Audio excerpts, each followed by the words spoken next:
உங்கள் சொந்த வீட்டுக்காக 50 லட்சத்துலேருந்து 2 கோடி வரைக்கும் செலவு பண்ண தயாராக இருக்கீங்களா? உங்கள்கிட்ட ஒரு கேள்வி. நீங்கள் அப்பார்ட்மெண்ட் வாங்குவீங்களா? இல்லை வில்லா வாங்குவீங்களா? இல்லை இண்டிபெண்டன்ட் ஹவுஸ் வாங்க போகிறீங்களா? இந்த வீடியோ அதை பற்றி தான் இருக்க போது. ஃபுல்லாக பார்க்கலாம். இதில் உங்களோட பணத்தை பற்றியும், வசதி பற்றியும், உங்களோட முழு சுதந்திரம் பற்றியும், ஃப்யூச்சரில் இதோட வேல்யூ பற்றியும் பார்க்கலாம்.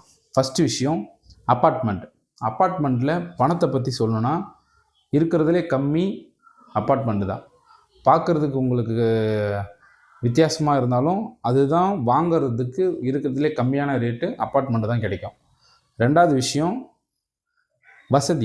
வசதியை பொறுத்தளவுக்கு ஃப்ளாட்டு தாங்க ஃபஸ்ட்டு.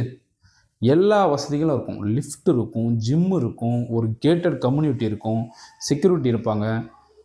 இன்னும் ஸ்விம்மிங் பூல்லேருந்து உங்களோட தனி வீட்டில் ரெடி பண்ணால் ரொம்ப ரொம்ப ரொம்ப செலவு பண்ணுற மாதிரி இருக்கும். மற்றதை கம்பேர் பண்ணுறதை விட இதில் கம்மி தான். இதில் உங்களுக்குன்னு ஃப்ரீடம் இது இல்லை. ஜிம் இருக்கும், ஸ்விம்மிங் பூல் இருக்கும், எதுக்குமே நீங்கள் உரிமை கொண்டாட முடியாது. லேண்ட் இருக்கும், அந்த லேண்டுக்கும் ஃபுல் உரிமை உங்களுக்கு கிடையாது. யூடிஎஸ் ஷேர் என்னமோ அதுதான். யூடிஎஸ்ன்றது ஒன்றும் பெரிய விஷயம் இல்லை. யூடிஎஸ்ன்றது இப்போது ஒரு கிரவுண்ட் இடம் இருக்குன்னா, உங்கள் அப்பார்ட்மெண்ட்டில் 10 பேர் இருக்காங்கன்னா அந்த 10 பேருக்கும் அந்த இடம் சொந்தம். 10 பேருக்கும் இப்போ 10,000 ரேட்டு போச்சுன்னா 10 பிரித்து 1000 கொடுப்பாங்க. அதுதான் யூடிஎஸ். ரெண்டாவது விஷயம், வில்லா. ஃப்யூச்சர் வேல்யூ பொறுத்தளவுக்கு அப்பார்ட்மெண்ட்டில் ஃப்யூச்சரில் வேல்யூவே இல்லை. ஃப்யூச்சர் போக போக போக அது டிக்ரீஸ் ஆகிட்டே வரும். எதுக்காக சொல்கிறேன்னா, நாளாக ஸ்விம்மிங் பூல் பழசாகலாம், ஜிம்மு ரிப்பேர் ஆகலாம், நம்மளோட பில்டிங் ஒரு 50 வருஷத்தில் ஒன்றுமே இல்லாமல் போயிடும். வில்லாவை பொறுத்தளவுக்கு ஃபஸ்ட்டு காஸ்ட்டு இதை ரெண்டு கம்பேர் பண்ணுறதை விட வில்லாவில் தான் அதிகம். நம்ம எதுக்காகனா ஒரு பில்டரு ஒரு லேண்டு வாங்கி அதை கட்டி அதை சேல்ஸ் பண்ணுறதுக்கு எவ்வளோ அமௌண்ட் ஆகுமோ நீங்கள் கட்டுறதை விட ஒரு 20% 50% வரைக்கும் அதிகமாக வரும். ஏன்னா அதில் தான் அவரோட மார்க்கெட்டிங்க்கும் எல்லாத்துக்கும் சேர்த்து நீங்கள் தான் பைசா கொடுக்க போகிறீங்க. நம்மளோட பைசாவில் தான் அவர் எடுப்பார். இப்போ இது 1 கோடி ஆகுதுன்னா, இப்போ நீங்கள் இடம் வாங்கி வீடு கட்டுறீங்கன்னா 1 கோடி ஆகுதுன்னா இது 1.5 கோடி ரூபாய் வரும். அந்த ரேஞ்சுக்கு விற்கும். இதில் கார் பார்க்கிங், உங்களுக்குன்னு ஒரு கார் பார்க்கிங் இருக்கும். இந்த லேண்டு உங்களுக்கு தான். ஒரு காம்பவுண்ட் போட்டிருப்பாங்க. வில்லாவில் ஃப்ரீடம் கம்பேர் டு இண்டிபெண்ட் வீடு ரெண்டுமே ஒரே தான். இதில் எவ்வளோ ஃப்ரீடம் இருக்கோ அதே அளவுக்கு வில்லாலையும் இருக்குது.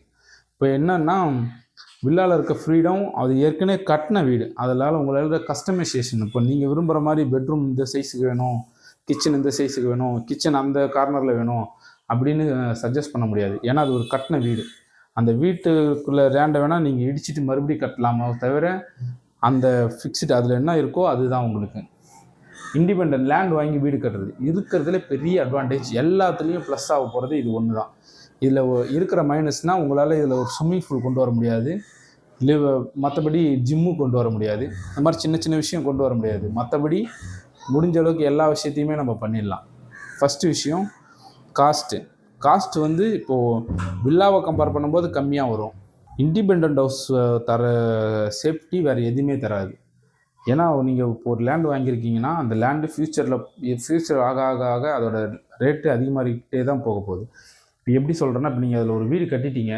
அந்த கட்டின வீடு ஒரு 20 வருஷம் கழிச்சு அந்த வீடை நீங்கள் இடிச்சிட்டா கூட அந்த லேண்டோட வேல்யூ நீங்கள் கட்டின வேல்யூவும் ஒரே லெவலுக்கு வரும். அதுக்காக தான் சொல்கிறேன். ஓரளவுக்கு நம்ம பேசியிருப்போம். இப்போ உங்கள்கிட்ட ஒரு 1 கோடி இருக்குன்னா நீங்கள் எதில் இன்வெஸ்ட் பண்ணுவீங்க? அப்பார்ட்மெண்ட் வாங்குவீங்களா, இல்லை வில்லா வாங்குவீங்களா, இல்லை லேண்ட் வாங்கி வீடு கட்டுவீங்களா? கமெண்ட் பண்ணுங்கள்.